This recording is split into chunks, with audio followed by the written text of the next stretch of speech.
नमस्कार। गीता आईएएस में आपका ज़ोरदार स्वागत है। हमेशा ही होता है। ठीक है। हमने पिछली क्लास में क्या पढ़ा था? हमने पिछली क्लास में सोशल लर्निंग सॉरी जॉन बॉल्वी का हमने अटैचमेंट थ्योरी पढ़ा था। ठीक है।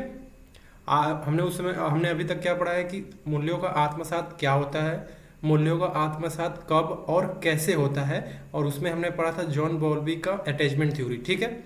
आज हम पढ़ेंगे कि मूल्यों का आत्मसात किन तरीकों से होता है।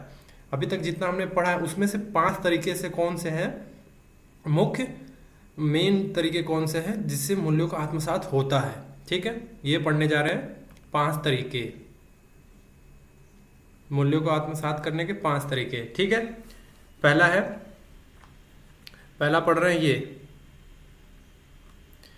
पहला पढ़ रहे हैं कि परिवार से संस्कारों के माध्यम से थ्रू फैमिली यानी परिवार से जो संस्कार हमें मिलते हैं उसके थ्रू कैसे मूल्य आत्मसात होते हैं। बचपन में क्या होता है, हमारे माता पिता जो दादा दादी होते हैं हमें जो भी आदतें और जो मूल्य सिखाते हैं, ठीक है, वही हमारे अंदर गहराई से बसते हैं।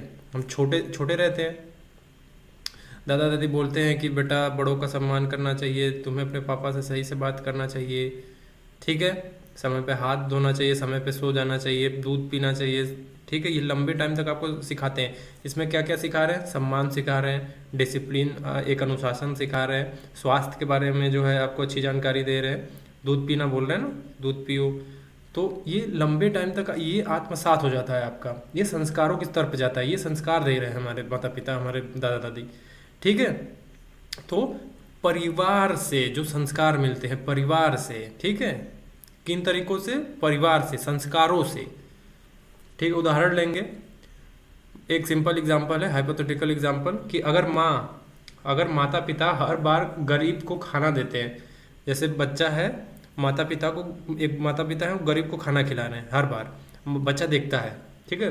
बच्चा अपने जो है, तो बच्चा देख रहा होता है ये सारी चीज़ें, तो बच्चा अपने जेब खर्च से भी कभी किसी भूखे को खाना खिला देता है। ठीक है। उसको पॉकेट मनी मिलती है तो कहता है कि नहीं, पॉकेट मनी अपने ऊपर ही नहीं खर्च करेंगे।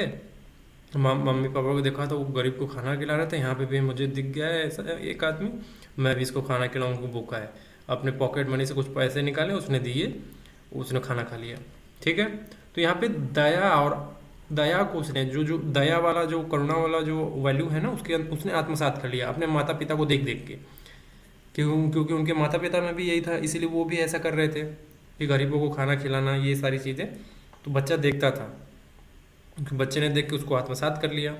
ठीक है। तो ये पहला था कि किन तरीकों से। पहला तरीका हो गया परिवार से संस्कारों के थ्रू। दूसरा, शिक्षा और शिक्षक के प्रभाव से, यानी थ्रू एजुकेशन एंड टीचर्स। शिक्षकों से हमें क्या सीखने को मिलता है, शिक्षा से हम क्या, कौन से वैल्यू आत्मसात करते हैं। होता क्या है कि गुरु सिर्फ किताब नहीं पढ़ाते हैं, वो जीवन को जीने की कला भी सिखाते हैं। जो अच्छे गुरु होते हैं, जो अच्छे टीचर होते हैं, वो केवल पढ़ाते नहीं हैं, बीच में देखते हैं अच्छे अच्छे ज्ञान भी देते रहते हैं कि ऐसे करना चाहिए, वैसे करना चाहिए, जीवन को आगे बढ़ाने के लिए बेहतर बेहतर चीज़ें देते हैं। तो मूल्य आधारित शिक्षा, वैल्यू बेस्ड एजुकेशन, जो अच्छे वैल्यूज़ होते हैं, गुड वैल्यूज़ होते हैं, उन उस पे बेस्ड एजुकेशन जो है, छात्र को समझते हैं। इस शिक्षा से छात्र समझते हैं, मतलब गुड वैल्यू बेस्ड एजुकेशन से स्टूडेंट समझते हैं सारी चीज़ें कि सही क्या है, गलत क्या है। अगर वैल्यू बेस्ड एजुकेशन दिया जाए तो स्टूडेंट बहुत अच्छे बन सकते हैं। ठीक है। और कैसे बनता है? एग्जाम्पल, एक शिक्षक जो है क्या करता है कि हमेशा जो है स्कूल समय पे आता है। ठीक है। समय पे आता है, स्टूडेंट उसको देखते हैं, टीचर को, कि हम ये ऐसे टीचर है जो कभी देरी से नहीं आए, ये एकदम फिक्स टाइम पे पहुंच जाते हैं। ठीक है। तो उन्होंने उनसे क्या सीखा? पंचुअलिटी, समय की कीमत समझना, समयबद्ध रहना, कहीं अगर आपने कोई टाइम दिया है तो उस समय पे पहुंच जाना। तो पंचुअलिटी वाला वैल्यू उनसे सीखा। ठीक है। ये हो गया कि टीचर्स और शिक्षा, मतलब शिक्षक से और शिक्षा से हमें कौन से वैल्यूज़ मिलते हैं। ठीक है। तरीके हैं। ये दूसरा तरीका है। तीसरा तरीका क्या है? अनुभव और गलतियों से सीखना, अपने एक्सपीरियंस से सीखना, अपने गलतियों से सीखना। ये तीसरा है मूल्यों को आत्मसात करने में, लर्निंग थ्रू पर्सनल एक्सपीरियंस। ठीक है। एग्जाम्पल मतलब इसमें इसका मतलब क्या है कि जब हम कोई गलती करते हैं और उसका परिणाम भुगत लेते हैं, तो हमें खुद समझ आ जाता है कि यार सही मूल्य अपनाना चाहिए। कुछ एग्जाम्पल के लिए, आपने कोई कंपनी स्टार्ट की, अब कोई पहले से उस कंपनी में, जैसे जो आप कंपनी स्टार्ट कर रहे हैं, मान लीजिए आप कोई कंप्यूटर सॉफ्टवेयर का कोई स्टार्ट कर रहे हैं कि आप सब सॉफ्टवेयर का सर्विसेज देंगे लोगों को, और उस फील्ड में कोई और अन्य काम कर रहा है, तो आपको पहले करना चाहिए ये था कि आप उससे सलाह मशवरा कर लेते कि कैसे करते हैं क्या करते हैं। आप आओ ना देखे ताओ आपने स्टार्ट कर दिया, नुकसान हो गया भारी। ठीक है, तो अपनी गलती से सीखा कि आपको कुछ भी करना चाहिए तो थोड़ा पूछताछ कर लेना चाहिए, खोजबीन कर लेनी चाहिए, थोड़ा विनम्र रहना चाहिए इन सब चीज़ों में, क्योंकि पैसा इन्वेस्ट कर रहे हैं इसमें। तो गलतियों से सीखना। तो एक और एग्जांपल लेते हैं, मान लीजिए एक सिंपल एग्जाम्पल, मान लीजिए किसी ने झूठ बोलकर फंसने के बाद, झूठ बोला और कहीं फंस गया, कोई ऐसा झूठ बोल दिया लेकिन जाके कहीं फंस गया, तो बाद में उसने ठान लिया कि अब जीवन में कभी झूठ नहीं बोलेगा।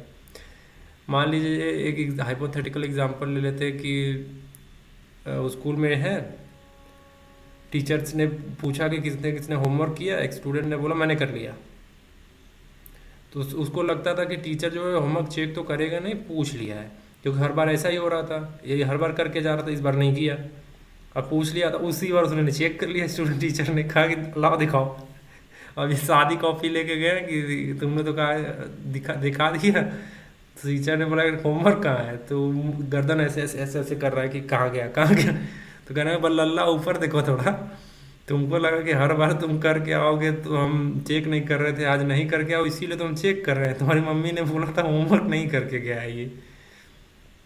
तो क्या हुआ, पकड़ा गया और उसको मुर्गा बनाया गया, एक टांग पे मुर्गा बना था। अब कैसे बना था वही वही समझ सकता है। तो इससे क्या हुआ, वो समझ गया कि अब झूठ नहीं बोलना, अब जब भी गलती कर चुका है तो अब सब कुछ सही से करके ही रहना, झूठ बोलना बंद कर देगा।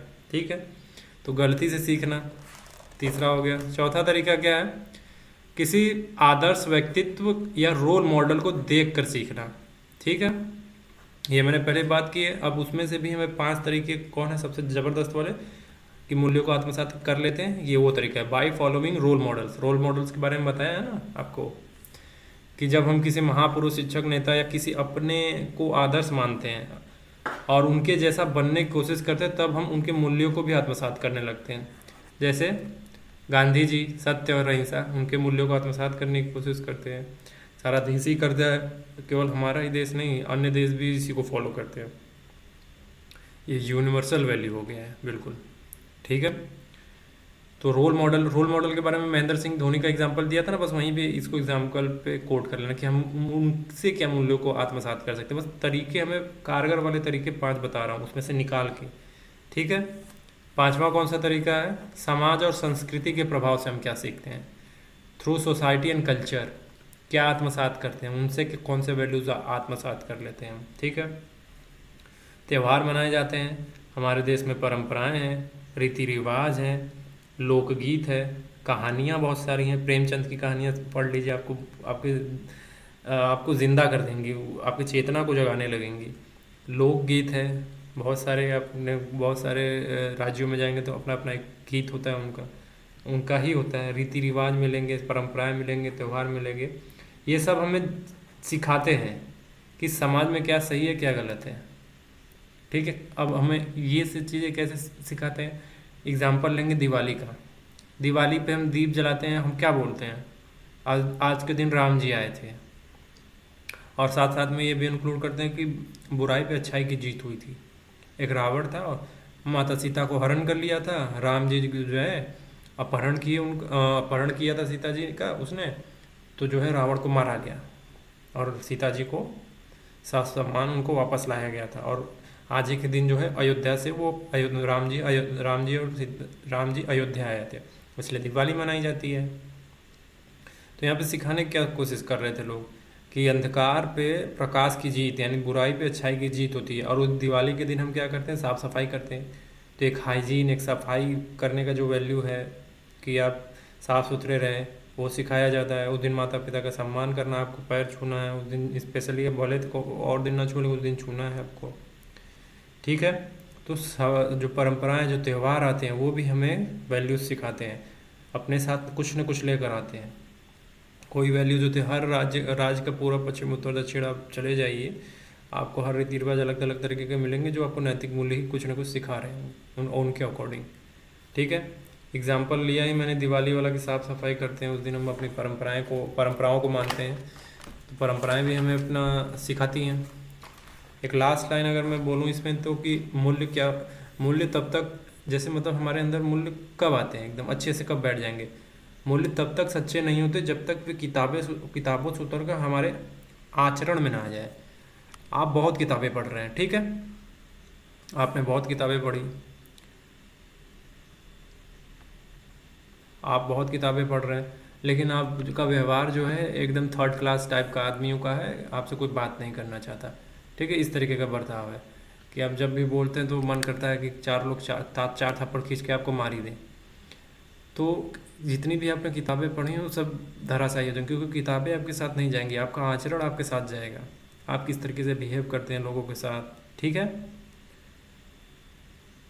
तो यही बताया जा रहा है कि जब मूल्य आत्मसात हो जाते हैं, अच्छे वाले मूल्य आत्मसात हो जाते हैं, तो आपको, आप जो भी पढ़ते हैं किताबें, ये सारी चीज़ें आपके व्यवहार में दिखती है, रिफ्लेक्ट करती है। अगर आप मूल्य अच्छे आत्मसात नहीं किए, आपकी संगत, मैंने पीछे बढ़ा है ना, पीयर इन्फ्लुएंस, पीयर ग्रुप्स, ये सारी चीज़ें अगर ये सब गलत रही तो आपकी बॉडी में रिफ्लेक्ट होंगी ही होंगी। आप कितनी भी अच्छी किताबें पढ़ लीजिए, कि आप दिखाइए शोकेस में रख के कि देखिए हम इतने इतने मोटे मोटे किताबें पढ़े हुए हैं, सामने वाला सामने से आके बात कर रहा है तो लोग मुंह पे थूक देने का मन कर रहा है कि क्या आदमी है यार ये, कौन बात करेगा तुमसे, समझ में आया। तो इस तरीके का, और ये आचरण जो होते हैं ना, ये आचरण में तब आते हैं जब वो हमें समझ में आते हैं, जैसे वैल्यूज हमें समझ में आए ना तो आचरण में आते हैं, महसूस होने लगे, बार बार दोहराए हैं हम उसको, तो ये मूल्य आत्मसात हो जाते हैं हमारे अंदर। ठीक है, अब एल्बर्ट बांदुरा का एक सोशल लर्निंग थ्योरी है इसी पे, मूल्यों को आत्मसात करने के संदर्भ में। एक मनोवैज्ञानिक थे, एल्बर्ट बांदुरा एक साइकोलॉजिस्ट थे, उन्होंने एक सोशल लर्निंग थ्योरी दी थी, 1977 की बात है। ठीक है, अभी मैं इसको स्लाइड को ऊपर कर दूं कि ये हो गया, ये हो गया, ये भी हो गया, ये हो गया। ठीक है, अब हम पढ़ रहे हैं एल्बर्ट बांदुरा, ठीक है, इनकी सोशल लर्निंग थ्योरी 1997। ठीक है, अब इन्होंने क्या कहा, अभी अब मैं कुछ बोलूँगा तो आपको लगेगा यार डेजा वो हो रहा है क्या, कुछ तो सुना था ऐसा, कुछ तो लग रहा है फिर से हो रहा है। बेसिकली जो उन्होंने, मैंने बताया था ना कि बच्चे क्या करते हैं, देख के सीखते हैं, नकल करके सीखते हैं, ऑब्जर्व करके सीखते हैं, ये सोशल लर्निंग थ्योरी से ही निकली थी, एल्बर्ट बांदुरा के सोशल लर्निंग थ्योरी से निकली थी। अब मैं बताता हूँ कि सोशल लर्निंग थ्योरी में बताया क्या था एल्बर्ट बांदुरा ने। उन्होंने कहा था कि लोग केवल अपने अनुभव से नहीं सीखते, बल्कि दूसरों को देख कर भी सीखते हैं, केवल एक्सपीरियंस से नहीं, not by only experience, by observing also. ठीक है, देख कर भी सीखते हैं वो। अब एक जो है इस सोशल लर्निंग थ्योरी के 5 मुख्य बिंदु हैं, जिसमें से मैं जो नाम लूँगा आप पहले से जानते हैं, उसमें से एक चीज़ होगा जो मैं नया होगा बता दूंगा। पहला है, सोशल लर्निंग थ्योरी में 5 पॉइंट्स हैं। पहला, ऑब्जर्वेशन, देखना, देख के सीखना, देख के मूल्यों को आत्मसात करना। बच्चे को, अपने पिता को देख रहा था, रोज सुबह उठ के पेपर पढ़ने का आदत, तो देख देख के नकल करने का। फिर क्या है, इमिटेशन, नकल करना। फिर मॉडलिंग, आदर्श बनाना, रोल मॉडल पढ़ाई हमने।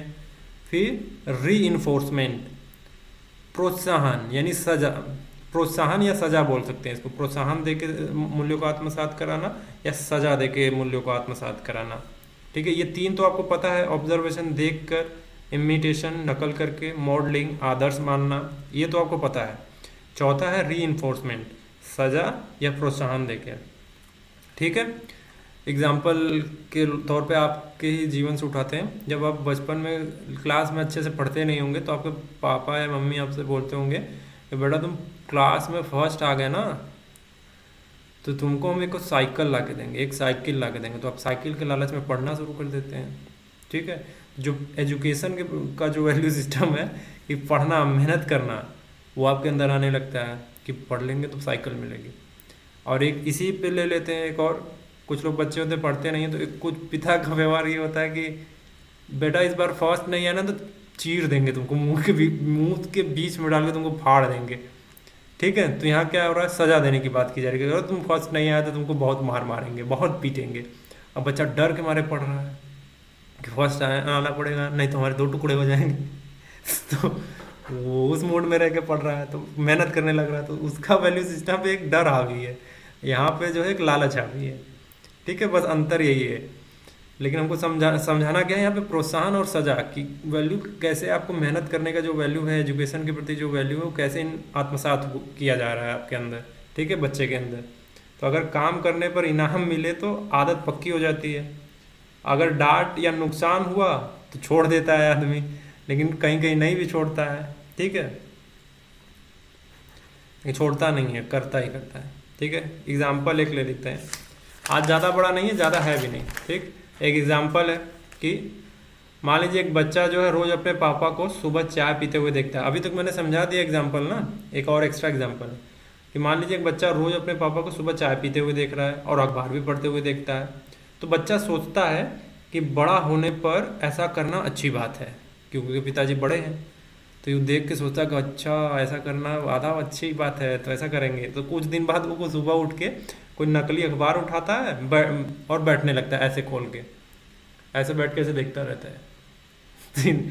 तो आप समझ रहे, तो यहाँ क्या है, यहाँ ऑब्जर्वेशन, इमिटेशन और मॉडलिंग है। अपने पापा को आदर्श मान लिया, उनकी नकल की, उनको ऑब्जर्व किया, उनकी नकल करने लगा। ठीक है, ये तीन चीज़ें यहाँ पे आ गई, ऑब्जर्वेशन, इमिटेशन और मॉडलिंग। और भैया लिमिटेशन नहीं, इमिटेशन, आई। ठीक है, एक और एग्जांपल लेंगे कि कुछ मोहल्ले में कुछ बड़े लड़के हैं। ठीक है, पढ़ाई करते हैं, साथ साथ में गली की साफ सफाई भी की आदत डाल लेते हैं अपने अंदर। ठीक है, तो आज छोटे छोटे जो बच्चे होते हैं ना, उन बड़ों को देख रहे थे, बड़े जो स्टूडेंट थे उनको देख रहे थे, तो उनको देखकर वो वही करना शुरू कर देते हैं। वो भी पढ़ाई करते हैं और वो भी साफ सफाई पर ध्यान देते हैं। ठीक है, कचरा जो है डस्टबिन में फेंकते हैं, तो रोड पे नहीं फेंकते। ठीक है, छोटे छोटे बच्चे भी ये ऑब्जर्व करते रहते हैं, अच्छा भैया लोग नीचे नहीं फेंक रहे हैं, वो लोग एक डब्बा है लाल सा नीला सा उसमें फेंक रहे हैं। ठीक है, तो वो भी वैसा ही करते हैं। तो यहाँ साफ सुथरा रहने की जो आदत है वो सीख रहे हैं बच्चे। बच्चे कैसे सीख रहे हैं, ऑब्जर्व कर रहे हैं, मॉडलिंग मॉडल बना लिया है उनको, उनसे सीखा। जो बड़े बच्चे थे, स्टूडेंट्स थे, उनको देख के उनको रोल मॉडल माना कि हाँ भैया लोग अच्छा कर रहे हैं, फिर उनको ऑब्जर्व किए, फिर उनको मॉडलिंग मतलब उनका मॉडल बनाया अपना कि ये लोग अच्छे लोग हैं, तो उनसे सीखा। ठीक है, तो यहाँ क्या है, ऑब्जर्वेशन और मॉडलिंग। मॉडलिंग मतलब वो नहीं जो रैम वॉक पे चलते हैं मॉडलिंग, वो मॉडलिंग नहीं। मॉडल मतलब रोल मॉडल मानना। इसको साबित कैसे किया, जैसे जॉन बंदुरा ने बोला ना कि जो केवल एक्सपीरियंस से नहीं देख कर भी सीखना, इसको साबित कैसे किया।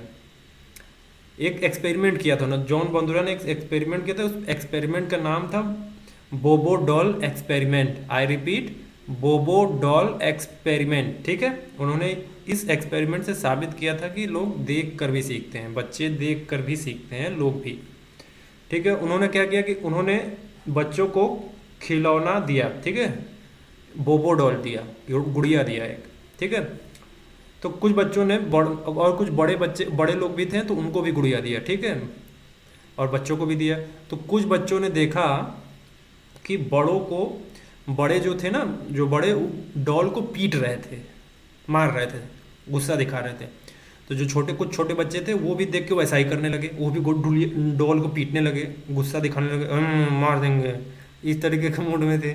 ठीक है, वहीं पे कुछ और बड़े बच्चे थे, तो वो बड़े बच्चे जो है प्यार से डॉल के साथ खेल रहे थे। ठीक है, फिर कुछ और बच्चे जो है उनको देख के वो भी प्यार से डॉल के साथ खेलने लगे, कितनी अच्छी है, कितनी अच्छी है, इस तरीके से। ठीक है, तो इससे साबित किया कि जो बड़े करते हैं बच्चे देख कर उसको सीखते हैं। कुछ बड़े लोग थे जो वहाँ पे डॉल उनको एक्सपेरिमेंट कर रहे थे, बड़े लोग मार रहे थे तो बच्चे भी पीटना शुरू कर दिए। वहाँ पे देख रहे थे कुछ बच्चे बड़े जो हैं प्यार से खेल रहे हैं उसके साथ, तो बच्चे भी प्यार से खेल रहे हैं। ठीक है, ये अलग अलग कमरे में बिठा के सब ऑब्जर्व किया गया सारी चीज़ें। तो एक्सपेरिमेंट इस एक्सपेरिमेंट से साबित किया उन्होंने, बोबो डॉल एक्सपेरिमेंट इसको बोलते हैं। तो जॉन बंदुरा बोलते हैं कि बच्चे देख कर सीखते हैं सारी चीज़ें। तो आपको वैल्यूज़ जब बच्चे छोटे हों तो वो वैल्यूज़ एक्वायर कैसे करते हैं, आत्मसात कैसे करेंगे उसको देख कर। इसीलिए आप अपने हरकतें ठीक रखिए। बच्चों के सामने जाके सिगरेट मत पीजिए, उनके सामने गालियाँ मत दीजिए, उनके साथ बदतमीजी मत करिए, ज़ोर ज़ोर से चिल्लाइए मत उन लोगों के ऊपर, नहीं तो इससे बच्चों का वैल्यू सिस्टम जो है गड़बड़ हो जाता है। पेरेंटिंग, इसको पेरेंटिंग जब आप देखेंगे ना कि पेरेंट्स माता पिता कैसे बनना चाहिए, पेरेंटिंग पे पूरा कोर्स होता है, इंडिया में भी है, द इग्नू कराती है, तो उसको पढ़ना चाहिए। तो इसमें ये सारी चीज़ें आती है कि कैसे बच्चों के साथ बिहेव करना चाहिए, बच्चों के सामने कैसे हरकतें रखनी चाहिए माता पिता को, वो सारी चीज़ें सिखाई जाती है।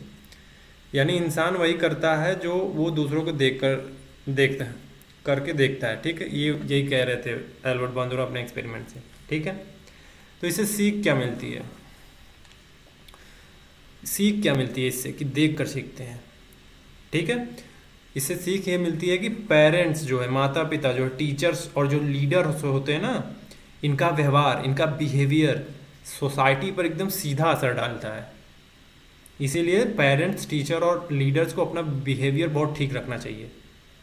जो नेता होते हैं, जो माता पिता हैं, जो अध्यापक हैं, उनको अपना बिहेवियर ठीक रखना चाहिए। अगर उनका बिहेवियर गड़बड़ हुआ तो उससे बच्चे जो है सीखेंगे। आप बहुत सारे ऐसे टीचर्स को देखते होंगे ना, सोशल मीडिया प्लेटफॉर्म पे पढ़ाते हैं धमाकेदार तरीके से, उल्टी सीधी बातें भी कर डालते हैं, तो उसका सीधा असर पड़ता है सोसाइटी पे, बच्चे सीख जाते हैं उससे, उस तरीके का एक्ट करने लगते हैं। ठीक है, अगर समाज में रोल मॉडल अच्छे ना हो, अगर रोल मॉडल अच्छे ना हो तो क्या होगा, कुछ को तो रोल मॉडल बनाते हैं, रोल मॉडल बना के उनसे कुछ एक्वायर करते हैं। अगर अगर रोल मॉडल ही ठीक नहीं होगा तो फिर समझ रहे हैं, तो युवा सही दिशा में नहीं बढ़ेंगे, तो बच्चे भी सही चीज़ें नहीं सीखेंगे। अब कोई ये बोले कि मेरा रोल मॉडल जो है रावण है, वो अपहरण करना उसका वैल्यू सिस्टम था, हम भी अपहरण करेंगे, तो ये ठीक नहीं है। अगर रोल मॉडल गलत होंगे तो गलत कॉपी करेंगे बच्चे, स्टूडेंट्स, वो गलत करेंगे तो ये भी गलत करेंगे। मान लीजिए कोई टीचर है, रो आके जो है टीवी के सामने जहाँ पढ़ा रहा है गालियाँ देना शुरू कर दिया बीच बीच में, तो बच्चों पे इम्पैक्ट गलत पड़ जाएगा। स्टूडेंट्स जो होंगे वो कहेंगे यार क्या टीचर है। एक तो पहले आनंद आएगा उनको कि चलो अच्छा टीचर अच्छा है, भाषा ठीक रखनी चाहिए, हंसी मजाक अपनी जगह है, लेकिन एक लगे कि एक टीचर पढ़ा रहा है, उसकी गरिमा भंग ना हो, स्टूडेंट्स जो है ठीक रहते हैं। एल्बर्ट बंदूरा ने यह भी बताया कि अपने सोशल लर्निंग थ्योरी में ही एल्बर्ट बंदूरा ने ये बताया, बंदूरा नहीं है, बॉन्दुरा, बॉन्दुरा। मैं बंगाली नहीं हूँ, लेकिन उसका नाम इस तरीके से कि आदमी मुंह में रसगुल्ला रख ले तो बॉन्दुरा बोलता है, तो एल्बर्ट बॉन्दुरा। कुछ लोग तो बंदरा बंदरा कर रहे होंगे, लेकिन बॉन्दुरा नाम है इनका। एक साइकोलॉजिस्ट थे, एक बेहतर व्यक्ति थे। ठीक है, तो एल्बर्ट बांदुरा ने अपने सोशल लर्निंग थ्योरी में बताया कि बहुत तरह के जो वैल्यूज़ होते हैं ना, लोग अपने आसपास के लोगों को देखकर भी सीख लेते हैं। बच्चे केवल देखकर नहीं सीखते, बड़े भी आसपास की चीज़ें रह के जो है, बच्चे तो सीखते ही हैं, बड़े भी आसपास जो रहते हैं ना देखकर वो भी सीखते हैं, अपने व्यवहार में अपनाते भी हैं। जैसे मोरल वैल्यूज़। ठीक है, मोरल वैल्यूज़, नैतिक मूल्य। नैतिक मूल्य में क्या क्या आएगा, क्या क्या देखकर सीखते हैं, ईमानदारी, दया, सत्यनिष्ठा, न्याय। यहाँ मैं पढ़ाऊँगा नहीं इसको, ये सब पहले ही हो चुका है। ठीक है, ये सब मोरल वैल्यूज़ हैं, इन सबको अपनाते हैं देखकर। जैसे ऑनेस्टी, इंग्लिश में भी बोल दूँ, ऑनेस्टी, कंपैशन, ट्रूथफुलनेस, जस्टिस, ये सब। दूसरा क्या है, सोशल वैल्यूज़, सामाजिक मूल्य। उसमें क्या है, सम्मान, सहयोग, सहनशीलता, संवेदनशीलता। अंग्रेजी में रिस्पेक्ट, कोऑपरेशन, टॉलरेंस, सिंपैथी, ये सब चीज़ें आती हैं, ये सब भी देखकर सीखते हैं लोग आसपास अपने। कल्चरल वैल्यूज़, सांस्कृतिक मूल्य। इसमें क्या है, परंपराओं का पालन करना, त्योहारों की महत्ता, भाषा और पहनावे की शिष्टता देखी जाती है। इंग्लिश में ऑब्जर्विंग ट्रेडिशन, सेलिब्रेटिंग फेस्टिवल्स। ठीक है, ये जो कल्चरल वैल्यूज़ है इसको भी लोग देखते ही हैं। आज हमारे देश में जो कुंभ लगता है, बाहर से लोग आके देखते हैं। यूनेस्को के world intangible world heritage site में कुंभ जो है शामिल है। गरबा, गरबा भी इंटेंजिबल वर्ल्ड हेरिटेज साइट में शामिल है। तो ये सारे ट्रेडिशन है, ये सारी परंपराएं जो है लोग, बाहर के लोग भी देखते हैं। ये वैल्यूज़ कल्चरल वैल्यूज़ है हमारी। ठीक है, केवल ये वैल्यूज़ आसपास की चीज़ें नहीं हैं, वो भी है। चौथा क्या है? पर्सनल वैल्यूज़, व्यक्तिगत मूल्य। व्यक्तिगत मूल्य में क्या क्या है? संकल्प है, समय की पाबंदी है, स्वयं पर नियंत्रण रखना। जैसे अंग्रेजी में डिटर्मिनेशन, पंचुअलिटी, सेल्फ डिसिप्लिन, ये आपके पर्सनल वैल्यूज़ हैं। ठीक है, ये भी लोग देखते हैं ना कि अरे कितना पंचुअल व्यक्ति है, अरे बहुत सेल्फ डिसिप्लिन है, डिसिप्लिन में रहता है।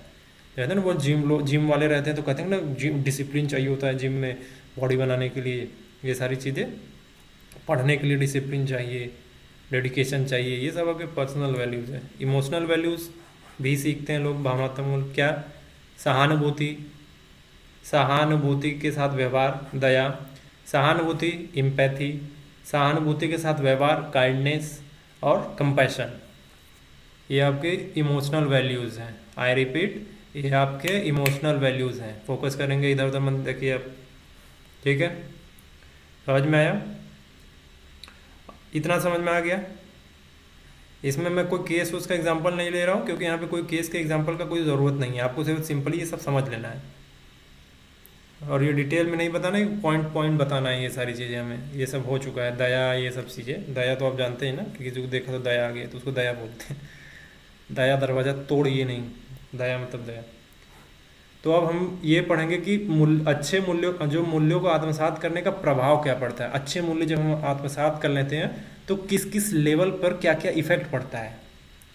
आई रिपीट, अच्छे मूल्यों को जब हम अपने अंदर आत्मसात कर लेते हैं गहराई से, तो उसका किस किस लेवल पर क्या क्या इम्पैक्ट पड़ता है। पहला है पर्सनल लेवल पे, मतलब व्यक्तिगत स्तर पे क्या इम्पैक्ट पड़ता है। उसमें भी पहला क्या है? आपका कैरेक्टर, चरित्र अच्छा बनता है।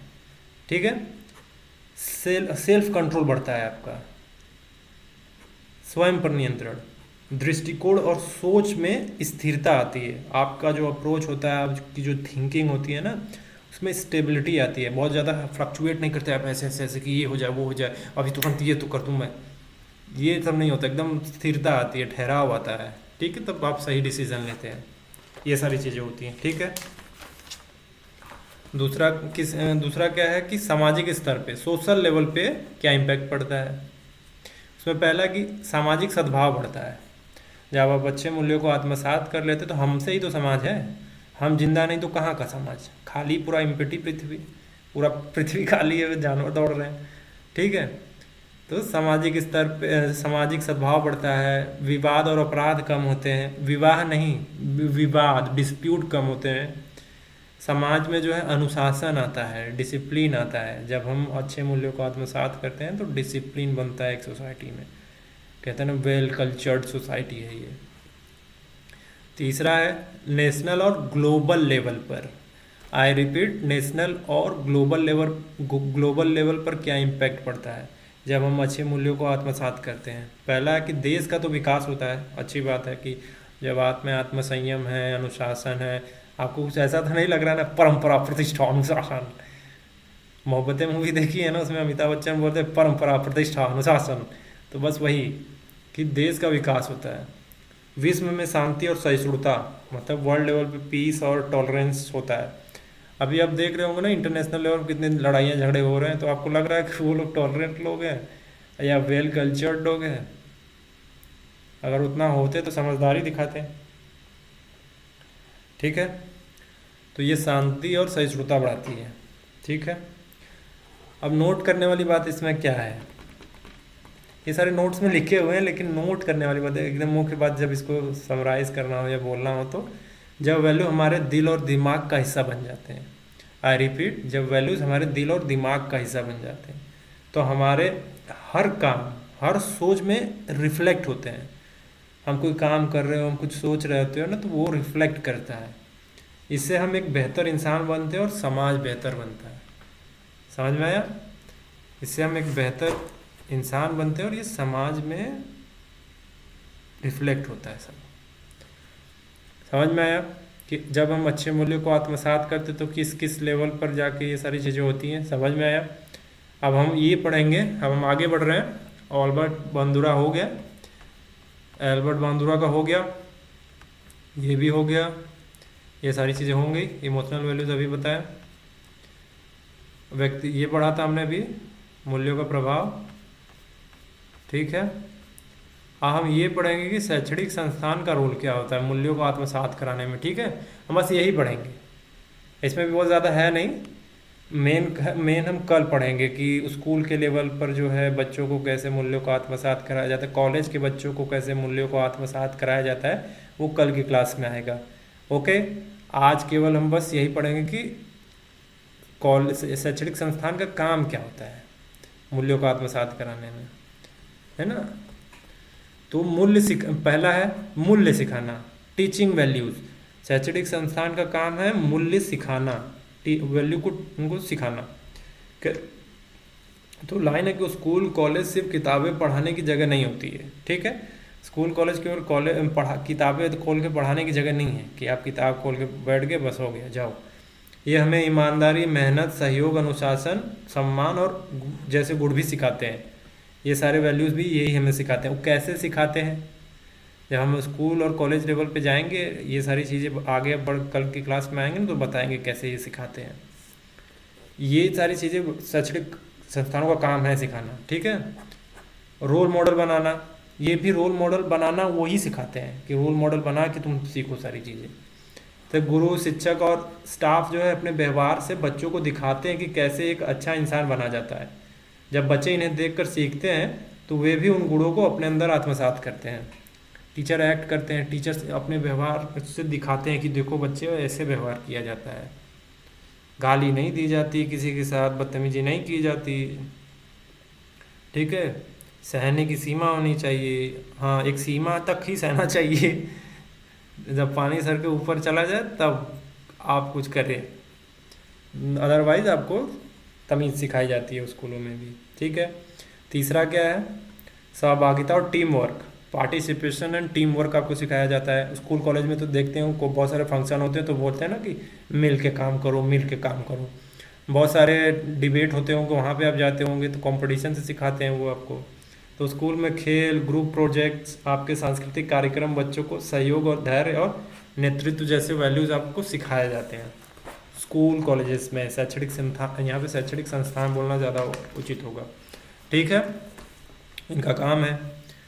चौथा क्या है, चौथा है कि नियम और अनुशासन भी यही सिखाते हैं। परंपरा, प्रतिष्ठा, अनुशासन, अमिताभ बच्चन की मूवी है। टीचिंग रूल्स एंड डिसिप्लिन्स, ये सारी चीज़ें सिखाते हैं वो, ठीक है। स्कूल में नियमों का पालन करना, स्कूल के कुछ नियम होते हैं, गणवेश पहन कर जाइए, ड्रेस पहन कर जाइए, ठीक है। जिससे बच्चे जीवन में अनुशासन और समय पाबंदी समझते हैं। स्कूल का एक टाइम फिक्स होता है कि इतने टाइम तक आ जाना है। 7 बजे का स्कूल है, 8 बजे सो के उठ रहे हैं, आँख मलते हुए 9 बजे पहुँचे। दो क्लासेस छूट चुकी हैं आपकी, अब 5 बची है केवल। तो आप कह रहे हैं कि 5 हम देख लेंगे बाद में स्कूल के, तो ये गलत चीज़ है, पंचुअलिटी नहीं है आप में। तो समय रखा गया है, एक ड्रेस रखा गया है, एक डिसिप्लिन मेंटेन करना है, एक टाइम बाउंडेशन आपको मेंटेन करना है। ये सारी चीज़ें आपको सिखाई जाती हैं वो जानबूझ के ऐसा किया जाता है ताकि आप समय की कीमत को समझें कि आपके पास समय कम है, आप कम समय में ज़्यादा चीज़ें सीखें। एक सकारात्मक, पाँचवा है, एक सकारात्मक माहौल देता है, पॉजिटिव इन्वायरमेंट देता है। शैक्षणिक संस्थान जो है पॉजिटिव इन्वायरमेंट देते हैं आपको। किस लिए देते हैं कि शैक्षणिक संस्थान एक ऐसा माहौल होता है, मतलब माहौल देते हैं कि बच्चे अपने विचार साझा करें, ठीक है, दूसरों को सुने और सही और गलत को समझें, इनके बीच के फ़र्क के समझें। जब आप स्कूल कॉलेज होते किस लिए, शैक्षणिक संस्थान, आप अपने विचारों को बोले, सही बोल रहे हैं तो वो बताएं कि हाँ ठीक बोल रहे हो, टीचर बताएंगे आपको हाँ आप सही जा रहे हो, गलत बोल रहे हो तो रोक टोकेंगे कि नहीं ये गलत है, आप बाहर मत बोलना, ये सब चीज़। यहाँ तो बोल रहे हो, यहाँ बोलना ही है कि पता चल सके कि आप कितना सीख रहे हो कितना नहीं सीख रहे हो, ये चीज़ें आप में कहाँ से आ रही हैं, तो हम करेक्ट करेंगे आपको, शैक्षणिक संस्थान आपको करेक्ट करेगा, ठीक है। हो गया 5, सकारात्मक माहौल देता है, वहाँ पे बहुत सारे कम्युनिटी के बच्चे आते हैं, आप टॉलरेट होते हो वहाँ पे बहुत, देखो हिंदू, मुस्लिम, सिख, ईसाई सब तरीके के बच्चे आते हैं, आप बैठते हो एक, तो आप आपस में बात करो, तुम्हारा नाम क्या, कहेगा जुनैद, आप फिर आपसे पूछेगा आपका नाम का राम, तो अगर फिर और किसी तीसरे से पूछेगा मेरा अल्बर्ट नाम है, अल्बर्ट, ठीक है। तो इस तरीके के नाम से आप अनुमान लगाने लगते हो कि चलो यही कम्युनिटी का, लेकिन हम लोग साथ में, हम हिंदू, मुस्लिम, सिख, ईसाई हम सब है भाई भाई। तो फिर एक पंजाबी से पूछते हैं कि तुम्हारा क्या नाम है, तो कहता का गुरसिंह ढिल्लो, ठीक है, इस तरीके के नाम सुनते ही होंगे। तो एक सकारात्मक माहौल मिलता है हर तरीके का। एक सेकुलर जो है, एक धर्मनिरपेक्ष टाइप का जो माहौल होता है ना, वो मिलता है आपको कॉलेजेस में, स्कूल कॉलेजेस में। अब समराइज करें इसको तो जो शैक्षणिक संस्थान है ना, बच्चों और युवाओं के अंदर जो है मूल्यों को बैठाने, उन्हें समझाने और व्यवहार में लागू करने का सबसे बड़ा माध्यम होते हैं। सच्ची बात है, जो भी वैल्यूज़ आप में आने हैं अच्छे वैल्यूज़ आप में बैठाने हैं, उस वैल्यूज़ को समझाना और व्यवहार में उसको लागू करने का सबसे बड़ा माध्यम होता है शैक्षणिक संस्थान। जैसे अभी हम यहाँ आप लोग अब से मिल के हम लोग बात कर रहे हैं, तो हम लोग एजुकेशन से रिलेटेड सारी बातें कर रहे हैं। आप कंपटीशन में उतरना है, उससे रिलेटेड बातें चल रही हैं हमारी यहाँ आपस में। ठीक है, तो ज़्यादा लंबा नहीं रखेंगे, आज के लिए इतना ही है। ठीक है, अब अगली क्लास में हम बात करेंगे कि शैक्षणिक संस्थान जो है स्कूल के लेवल पे, कॉलेज के लेवल पे कैसे स्टूडेंट के अंदर जी ये सारे वैल्यूज़ आत्मसात करते हैं, उसका प्रोसेस देखेंगे। ठीक है, और पीडीएफ का लिंक आपको जो है डिस्क्रिप्शन में मिल जाएगा। व्हाट्सएप का भी व्हाट्सएप नंबर भी आपको डिस्क्रिप्शन में ही मिलेगा। कुछ भी पूछना है पूछिए। ठीक है, तो thanks for watching Geeta IAS. खुश रहिए, दूसरों को तंग मत करिए। धन्यवाद।